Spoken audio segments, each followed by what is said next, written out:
बहुत पुरानी कहावत है कि अगर लोग सही सवाल करने लगें, अगर आपके पास में उसका सही जवाब है और नीयत साफ है तो उन सवालों का जवाब दे दो।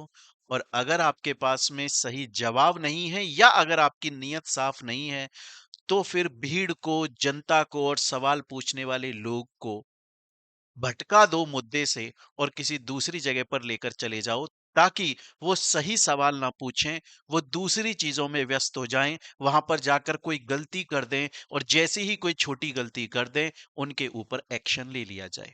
जो सवाल पूछ रहा है उसकी औकात देख लो, जो सवाल पूछ रहा है उसके पीछे का एक बैकग्राउंड देख लो और भांप लो कि जो सवाल पूछ रहा है क्या उसको डराया जा सकता है, क्या उसको धमकाया जा सकता है, क्या उसको डरा धमका के चुप कराया जा सकता है, क्या उससे माफी मंगवाई जा सकती है। अगर ऐसा किया जा सकता है तो ऐसा कर लो, और अगर उसे डरा या धमकाया नहीं जा सकता तो फिर उसी के खिलाफ कोई प्रोपेगेंडा चलाने लग जाओ, मुद्दे से भटकाने लग जाओ। अगर एक टीचर जिसके स्टूडेंट्स उसको बहुत प्यार करते हैं, अगर स्टूडेंट्स में ये भरोसा नहीं जगा पाओ कि ये टीचर तुम्हारे लिए बेकार है, तो उस स्टूडेंट के पेरेंट्स के साथ में, पेरेंट्स के पास चले जाओ और उनसे बोलने लग जाओ ये टीचर तुम्हारे लिए बेकार है। ऐसा सालों से होता हुआ आ रहा है और इस स्ट्रेटेजी को बोला जाता है साम दाम दंड भेद। ऐसा ही ऐसा ही चल रहा है आज के वक्त में। और मैं ऐसा क्यों बोल रहा हूं? नीट का पेपर लीक हो गया, 22.5 से 23 लाख बच्चों के सपने टूटकर चूर हो गए। और जब इस बात के लिए 29 मई को 3 टीचर्स ने स्टूडेंट्स के साथ में शांति प्रदर्शन धरना किया, तो उत्तर प्रदेश के अंदर उन 3 टीचर्स की कोचिंग को सील कर दिया गया। और वो टीचर बेचारा यूट्यूब पर अपने चैनल पर आकर हाथ जोड़ रहा है, आंखों से आंसू निकाल रहा है और बोल रहा है कि आपने जो कोचिंग सील करी है उसमें 200 से 250 लोग काम करते हैं। ये कोचिंग सील होने से वो 200 से 250 लोगों की रोजी रोटी छिन जाएगी। जो लाखों लाखों बच्चे, करोड़ों बच्चे जो घर पर बैठकर हमसे पढ़ रहे हैं, वो नहीं पढ़ पाएंगे। कोचिंग में आकर जो बच्चे पढ़ते हैं वो नहीं पढ़ पाओगे। और वो टीचर हाथ जोड़कर ये बोल रहा है कि मेरी कोचिंग भले ही से अगर आप मुझे वापस नहीं कर रहे हो तो मेरी कोचिंग के अंदर जो सामान है, ताकि उस सामान को मैं अपने घर पर लेकर आ जाऊं और घर पर लेकर भी मैं वहां पढ़ा सकूं, एटलीस्ट वो ले आने दो।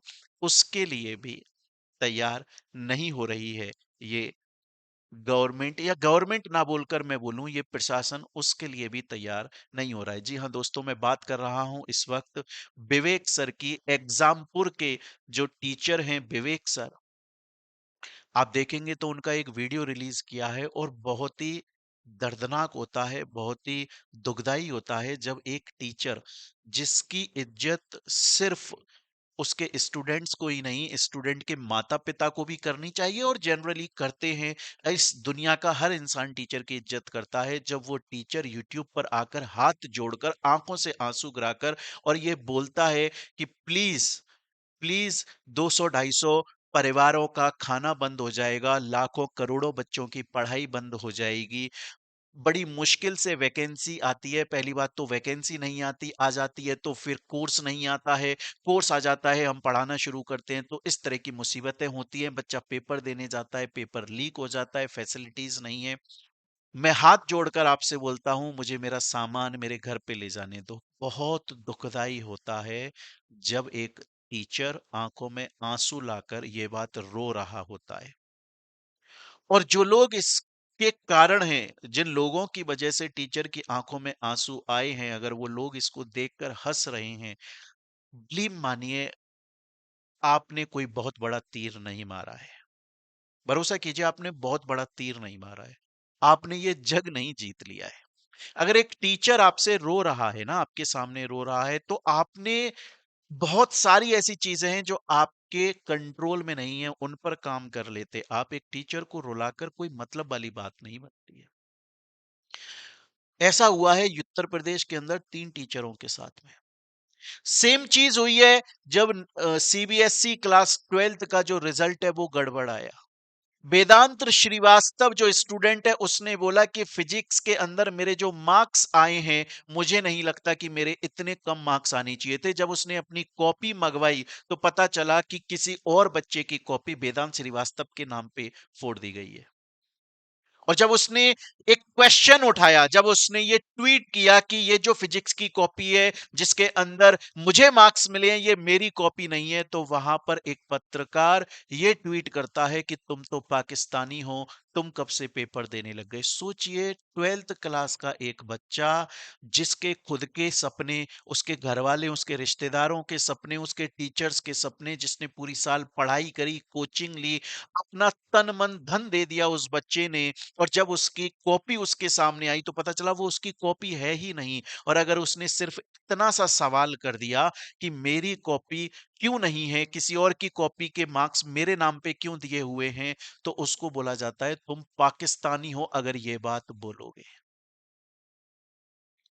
और फिर उसका रिजल्ट ये निकलता है जब बहुत सारे बच्चे इकट्ठे हो जाते हैं, जब बहुत सारे बच्चे इकट्ठे होकर ये बोलते हैं कि नहीं, ये सिर्फ वेदांत के साथ में नहीं हुआ, हमारे साथ में भी ऐसा हुआ है, हमारे मार्क्स भी किसी और बच्चे के मार्क्स हैं और वो हमारे नाम पर चढ़ा दिए गए हैं।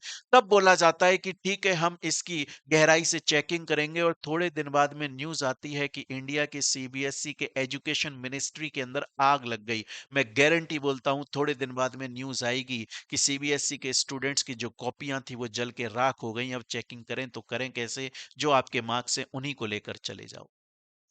अगर पेपर लीक हो जाता है और इसकी वजह से वो टीचर्स जो पिछले कुछ सालों तक बेचारे धरना देकर पुलिस के डंडे खाते थे और जेल में चले जाते थे, अगर वो लोग अब की बार मीडिया चैनल्स पर आकर ये बोलते हैं कि क्यों जो लोग पेपर लीक कर रहे हैं उनको पकड़ के कठिन से कठिन उनको इस अपराध के अंदर सजा क्यों नहीं दी जा रही है, और एजुकेशन मिनिस्टर का अगर वो इस्तीफा मांग लेते हैं, तो एक पत्रकार आकर ये बोलती हैं कि तुम तो दो कौड़ी के टीचर हो।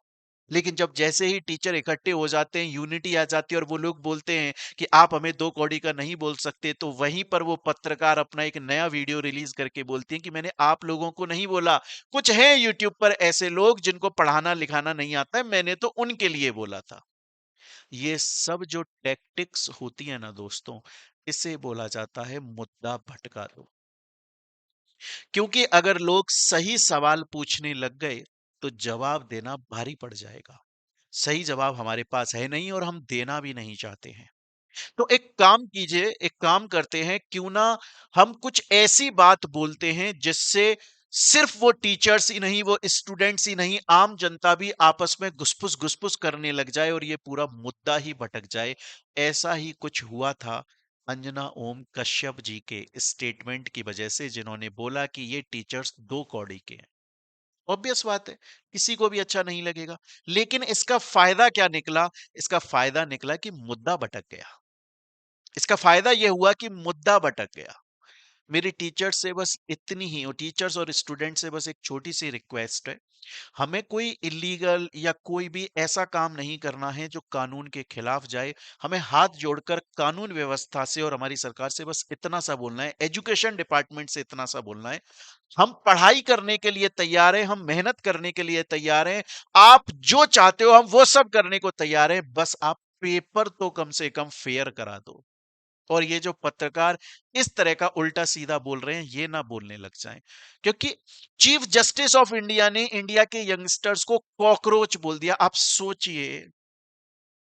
सोचिए कि अगर आज के टाइम कोई एक इंसान किसी दूसरे इंसान से लड़ भी लेता है ना, छोटी सी लड़ाई हो जाती है, तो वो बंदा बोलता है कि मैं तुझे कोर्ट में, तुझे अदालत में देखूंगा, क्योंकि अदालत के अंदर जो जज बैठा है ना, मुझे उस पर भरोसा है, वो न्याय करेगा। अरे वो जज तो आज के यंगस्टर्स को कॉकरोच बोल रहा है। और यंगस्टर्स मिलकर एक कॉकरोच जनता पार्टी बना रहे हैं, तो क्या अब टीचर्स को मिलकर एक दो कौड़ी जनता पार्टी बना लेनी चाहिए? सवाल एक्चुअली में ये है कि ये मुद्दा भटकाना कोई सही चीज नहीं है। और ऐसा तो नहीं है कि कोई सरकार के खिलाफ बात कर रहे हैं, सरकार के खिलाफ तो कोई भी बात नहीं कर रहा है। हम भी समझते हैं कि आपको कोचिंग वालों से दिक्कतें इसलिए हो जाती हैं क्योंकि अगर कोचिंग वाले फ्री में यूट्यूब पर आकर पूरा कोर्स पढ़ा देते हैं, तो बहुत सारे बच्चे प्राइवेट स्कूल्स के अंदर नहीं जाते हैं और क्योंकि वो प्राइवेट स्कूल के अंदर नहीं जाते हैं, तो प्राइवेट स्कूल वालों की कमाइयाँ, यूनिवर्सिटी वालों की कमाई नहीं हो पाती है और वो स्कूल यूनिवर्सिटी वाले आपके चैनल को ऐड देते हैं। एट द एंड सब बात पैसे की है। ठीक है, ये बात समझ में आती है।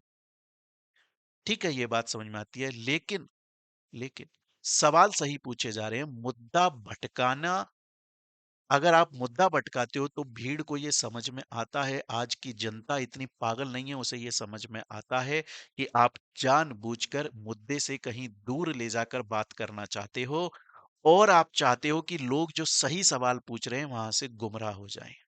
मेरी बस यही अपील है सभी स्टूडेंट से, सभी टीचर्स की, कुछ भी मुद्दा ना भटकना जाए। सिर्फ एक ही बात पर अड़े रहिए कि हम कुछ भी नहीं चाहते हैं, हाथ जोड़कर बस इतना सा चाहते हैं कि एग्जाम्स फेयर तरीके से हो जाएं। जो बेचारा बच्चा इतनी मेहनत कर रहा है, उसकी मेहनत सफल रहे।